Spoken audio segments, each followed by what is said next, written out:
సన్న మంట మీద పెట్టుకోవాలండి. ఉడకబెట్టుకోవాలి కానీ నీళ్లు వంచుకోకూడదండి, మొత్తం విటమిన్స్ అన్నీ పోతాయి. సరిపడ నీళ్లు పోసుకొని ఉడికించుకోవాలి.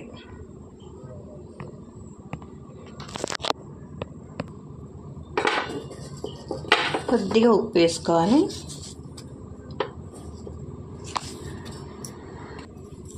ఒక్కసారి కలిపేసుకొని మూత పెట్టి ఉడికించుకోవాలండి. ఒక 5 నిమిషాలు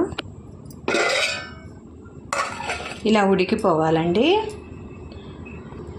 నీళ్ళు ఏమీ లేకుండా ఇట్లా పొడి పొడిగా వచ్చే వరకంటే స్టవ్ వెలిగించుకొని ప్యాన్ పెట్టుకోవాలి. ఒక 2 టేబుల్ స్పూన్ల ఆయిల్ వేసుకోవాలి.